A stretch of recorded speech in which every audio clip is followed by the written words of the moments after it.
Attorney Rene Bueno, pakinggan pa po natin. Magbigay ng suhestyon para magkaroon ng solusyon. Wala. Sila pa yung nagiging additional na problema ng lipunan, no? May mga ganyan toxic no? Toxic, sa totoo lang. Para sa mga content creator at komentarista, ang leksyon po dito ay simple.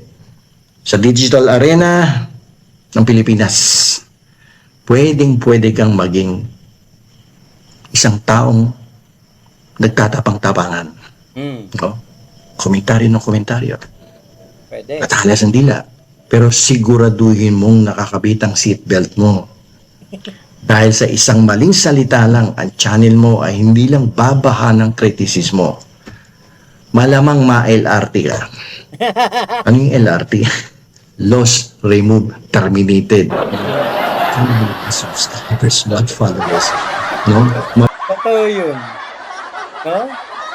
Pwedeng-pwede talaga. Yun ang nangyari kay Christian. Nakita na natin Sa totoo lang ito itong nangyari kay Christian na ito. Ano to? Babala. Warning to doon sa mga nagbabalak na siraan si PBBM o tawag dito. Brainwashin nyo yung mga nagbabalak kayong mang brainwash ng mga Pilipino. Alalahanin ninyo ang nangyari kay Christian Esguerra. Mabilis pa yan, no? Sa takbo ng kabayo na i-unfollow ka niyan, no? Sa iyong mismong channel, no? So,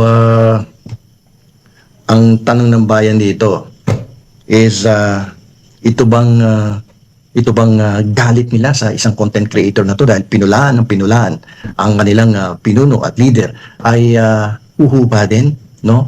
Mawawala din na parang ulan o mananatiling andyan yung galit at unti-unti, isa-isa mag-aalisan, mag-unsubscribe, mag-unfollow sa yung YouTube channel. Definitely, it will affect your income kung yan talaga ang trabaho mo, no? Bilang ginawa mo ng profesyon, di ba? So, hindi ka naman... ayun, katulad niyan, ginawa ng profesyon ni Christian Esguerra. Pasyalan nga natin yung kanyang channel. Ayan. Ito yung kanyang channel po. O yan, 701,000. Tignan natin yung kanyang upload. 4 hours ago, 11K. 10 hours ago, 10K. Ito, 2 days ago, 4,800 na lang. 2 days ago, 2,100. Tignan natin ang live. Wala siyang live.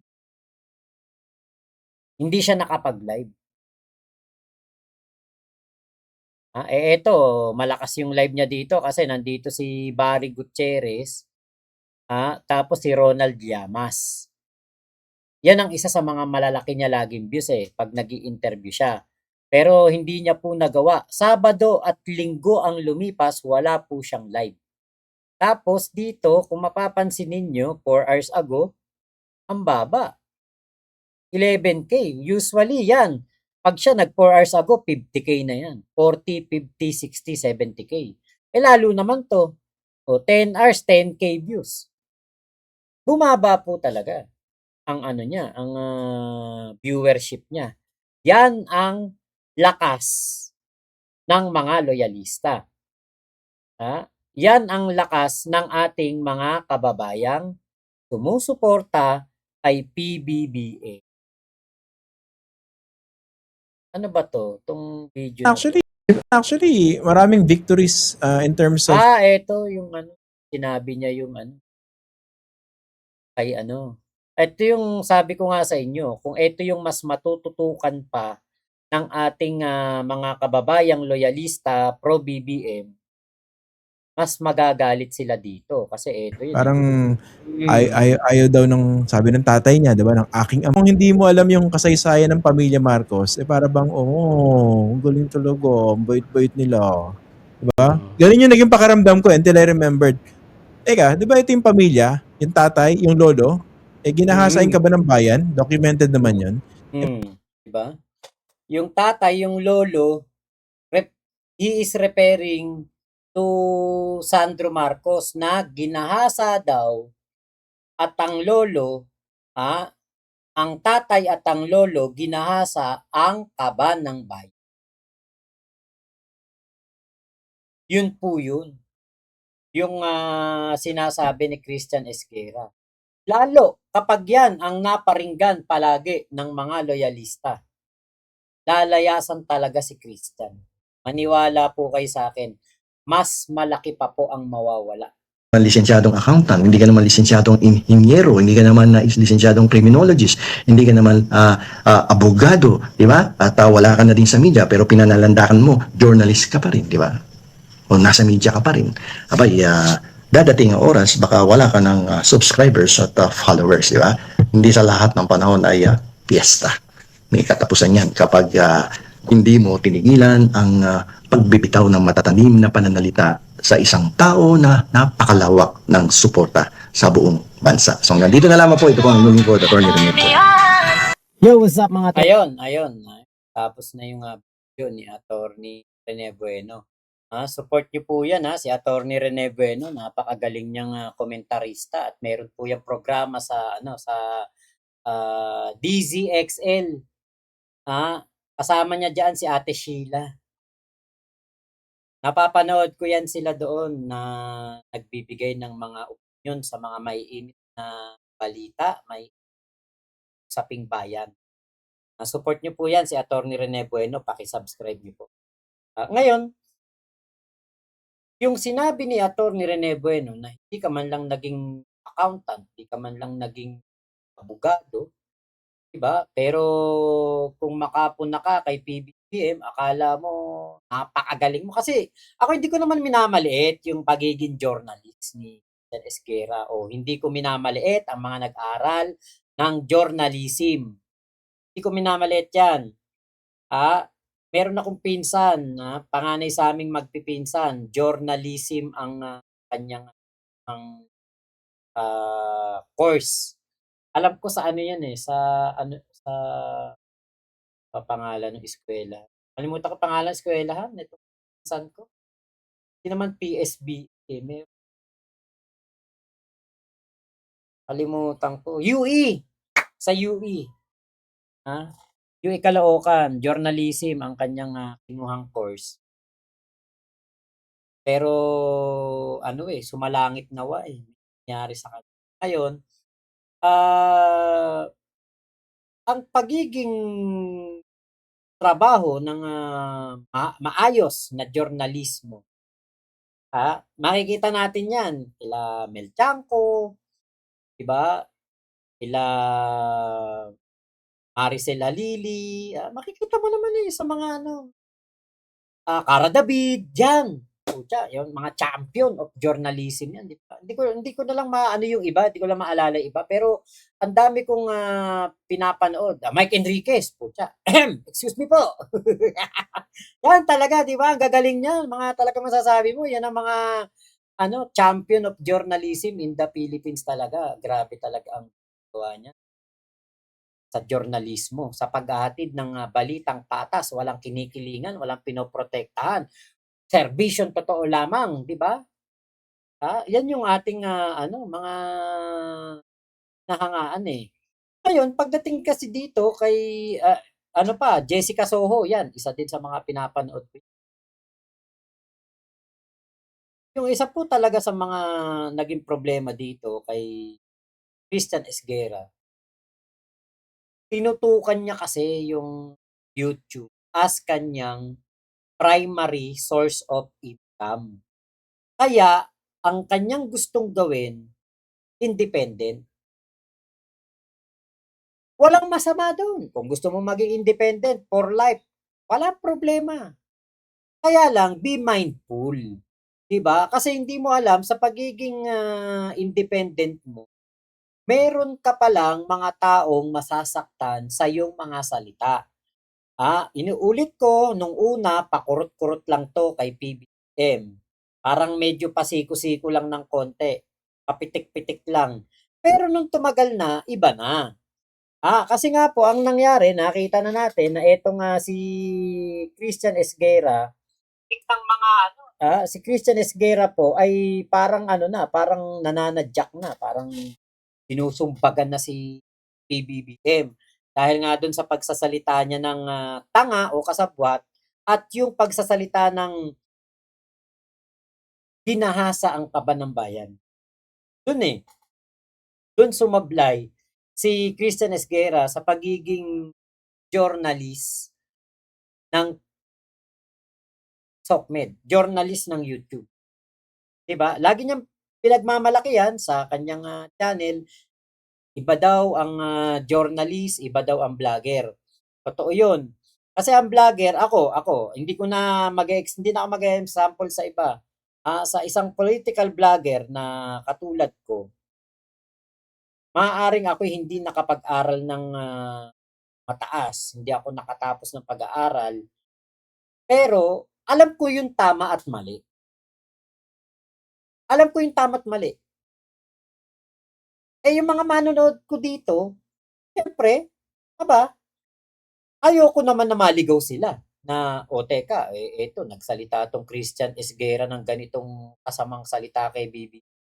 Tapos ipe-praise ko pa siya, kakampihan ko pa siya, ipagtatanggol ko pa siya, 'di para akong ogag nun, 'di ba?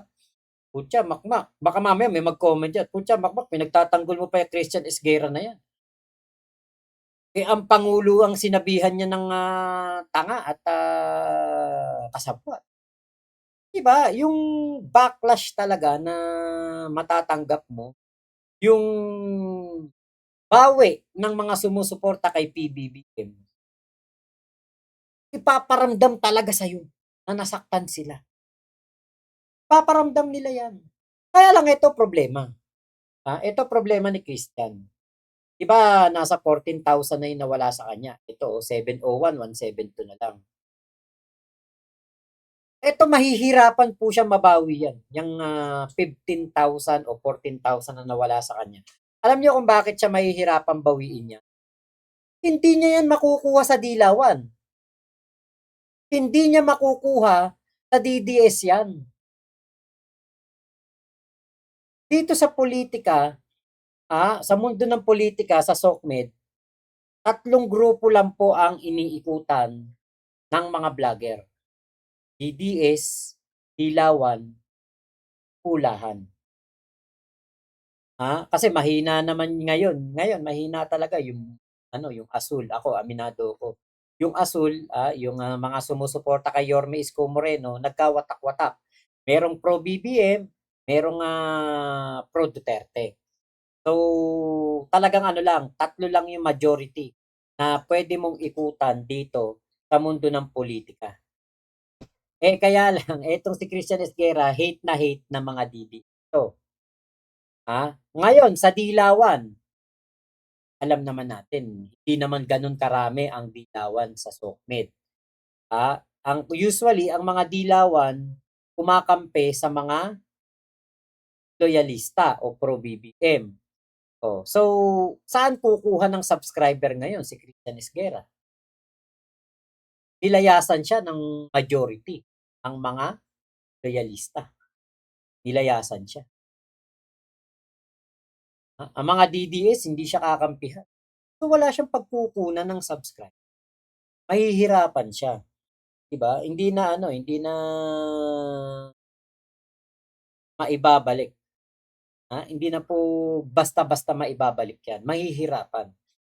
Puwera na lang kung gagawa ng matinding bagay itong yan para balikan siya ng kanyang mga subscriber, 'di ba?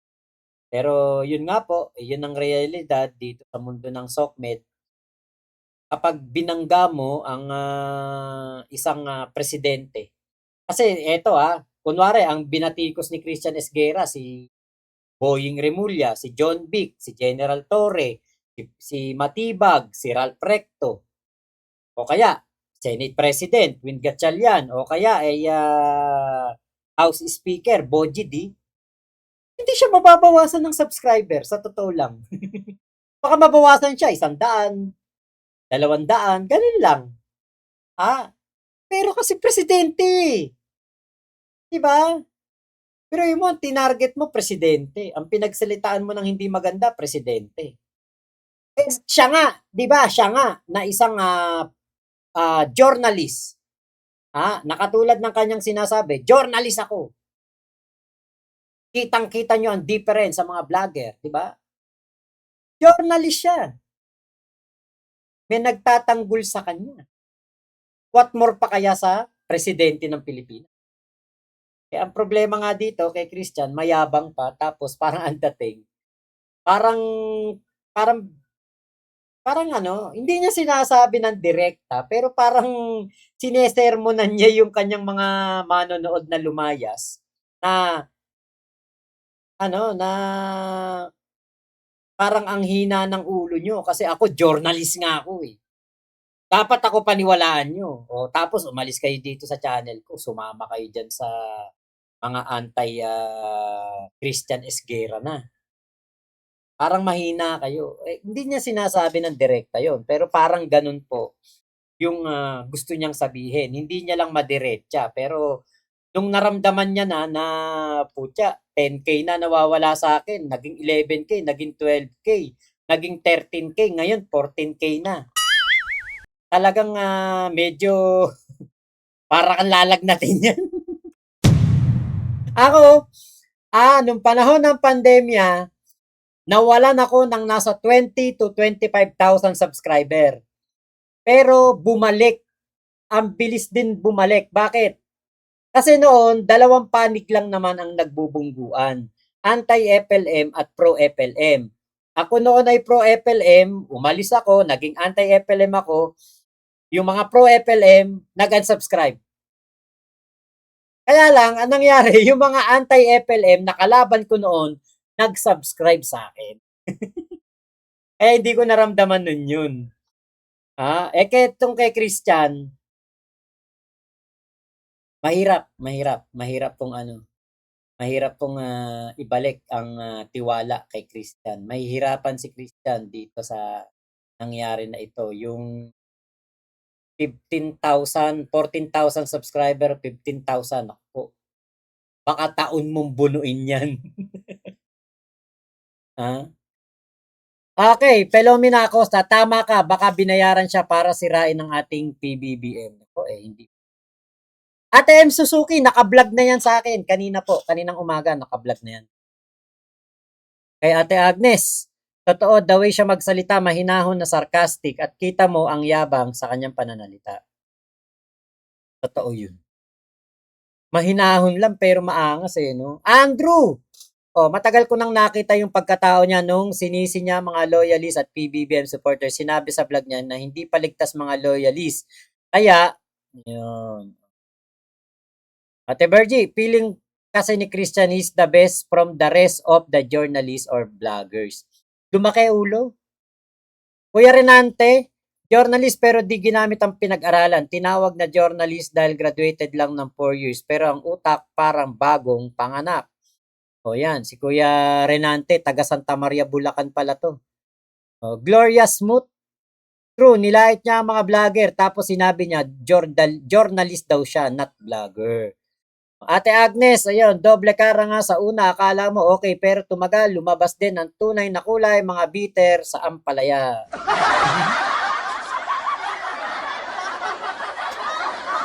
Ayun nga, ano talaga yan,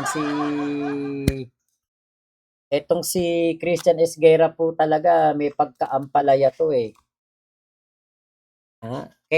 Attorney Claire Castro nga, may pagkaampalaya yan eh. Ate Agnes, ayun, Andrew D, yan din si Sayad, kuda ng kuda, pero wala naman solusyon. MG Takahashi, ayan, hello po, ng Japan. Ate Agnes, yun dapat ganyan nga, Boss Mac, ang sinabi niya, di yung ngakpers na para bang matalino at mas magaling pa siya sa Pangulo. Ate Marisa Sunakawa, katulad ni Sara, banat ng banat, may alam daw siyang solusyon pero di niya daw sasabihin. Wala talaga solusyon yun. Sabi niya lang yun. Ate Marisa. Yan, gusto ko yan. LRT. Di ba? Emeline Monton, hello po. Ate Agnes, true yun. Bang banat ng banat at sugod ng sugod. Inuuna ang kuda muna. Di muna nag-iisip. Biyan. Ayan. Di siya magla-live kasi susugurin siya ng, ng bashing. Yun. Nandi. Good morning po. Ate Agnes, kung di mo daw alam ang kasaysayan ng pamilyang Marcos, akala mo siya alam na alam niya. ang totoong mga naganap at nangyari, astang marunong at matalino. Aba, matindi.